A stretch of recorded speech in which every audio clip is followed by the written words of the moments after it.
Theta यानी angular displacement का क्या है बेटा, इक्वेशन है। ठीक है, आपसे पूछ रहा है ओमेगा पता करना है फॉर फर्स्ट 2 सेकंड और दूसरा एट 2 सेकंड। एक छोटा सा आपको ट्रिक बता रहा हूं, जब भी कभी एट लगाओ ना, है ना, तो एट का मतलब होता है इंस्टेंटेनियस। एट का मतलब इंस्टेंटेनियस। आपसे यहाँ पे इंस्टेंटेनियस एंगुलर वेलोसिटी पूछ रहा है। ठीक है, velocity at an instant is called instantaneous velocity या इंस्टेंटेनियस एंगुलर वेलोसिटी। तो एट लगाना एट इंस्टेंट, तो इस एट का मतलब इंस्टेंटेनियस निकालना। क्लियर है? अच्छा, कभी भी फॉर द फर्स्ट 2 सेकंड बोले या बिटवीन 1 to 2 सेकंड, मतलब टाइम इंटरवल दे दे। ठीक है, तो समझ जाना यहाँ पे क्या पूछ रहा है आपसे, एवरेज पूछ रहा है। ठीक है, एवरेज आपको ओमेगा निकालना है, एवरेज एंगुलर वेलोसिटी निकालना है। ठीक है, तो सबसे पहले एवरेज वाला निकालते हैं। भैया कैसे निकलेगा एवरेज वाला? सो एवरेज वाले का फॉर्मूला अभी तो बताया था, डेल्टा थीटा अपॉन में डेल्टा टी। ठीक है, यहाँ पे 2t थीटा 2 माइनस थीटा 1। इसको वैसे ऐसे भी लिख सकते हैं ना, final displacement minus initial displacement, final time minus initial time, ऐसे भी लिख सकते हैं। क्लियर है? जरा ध्यान से देखो, ध्यान से देखो, मेरे को ना थीटा फाइनल चाहिए और फाइनल फर्स्ट 2 सेकंड बोला, मतलब 0 से 2 सेकंड, यानी कि यहाँ पे इनिशियल टाइम कितना होगा? इनिशियल टाइम क्या होगा बेटा? 0।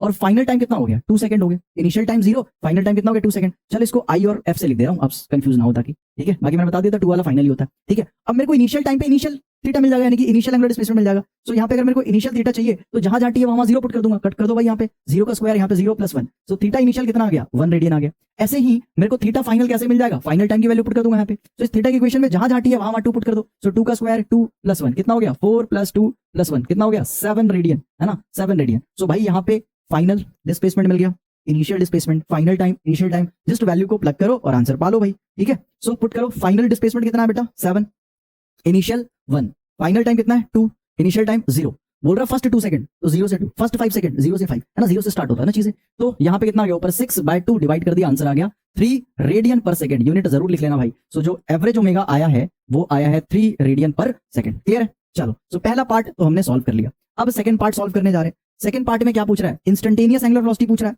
आ जाओ निकाल लेते हैं इंस्टेंटेनियस एंगुलर वेलोसिटी। कितने सेकंड पे पूछ रहा है? 2 सेकंड पे, यानी कि टी की वैल्यू 2 पुट करोगे। बट अभी पुट नहीं करोगे, पहले तो इसको डिफरेंशिएट करोगे तभी तो आएगा ओमेगा, है ना। ओमेगा चाहिए तो थीटा को डिफरेंशिएट करना पड़ेगा। ये डी थीटा बाय dt ही क्या देता है? एंगुलर वेलोसिटी देता है। सो थीटा की वैल्यू प्लग कर दो यहाँ पे। बेसिकली थीटा का इक्वेशन क्या है? थीटा का इक्वेशन ये है, तो थीटा की जगह पे रख दिया t² + t + 1 अपॉन में dt। सो आ जाओ, टाइम के रिस्पेक्ट में इसको हम डिफरेंशिएट मार रहे हैं। जरा इसका डिफरेंशिएशन करो। डिफरेंशिएशन कैसे करते हैं? पावर नीचे, पावर में से एक कम, तो इस पावर को नीचे उतार दिया, 2 - 1 कर दिया। ठीक है, प्लस इसमें कुछ नहीं है, जहां कुछ नहीं होता वहां 1 होता है। इस 1 को नीचे उतार दिया बेटा, पावर में से 1 माइनस कर दिया। अच्छा बेटा, कांस्टेंट का डिफरेंशिएशन 0 होता है, तो यहाँ पे 0 लिख दिया। ठीक है, यहाँ पे 2t आ गया। अच्छा, 1 - 1 तो पावर 0 हो गया, और किसी भी चीज का पावर 0 तो 1 हो जाता है, यानी कि यहाँ पे 1 × 1 1 ही हो जाएगा। ठीक है, सो ये बेटा अभी ओमेगा की वैल्यू नहीं, ओमेगा की इक्वेशन आई है, यानी कि एंगुलर वेलोसिटी की इक्वेशन है। बट मेरे को वेलोसिटी कितने सेकंड पे चाहिए? 2 सेकंड पे। सो भाई अगर मेरे को 2 सेकंड पे चाहिए तो जहां पे टी दिख रहा है वहां पे 2 पुट कर दो। यहाँ पे टी मेरे को दिख गया, 2 पुट कर दिया, कितना आ गया आंसर? 4 + 1 = 5 रेडियन पर सेकंड। ठीक है, सो यहाँ पे हमने इंस्टेंटेनियस एंगुलर वेलोसिटी भी निकाल दिया।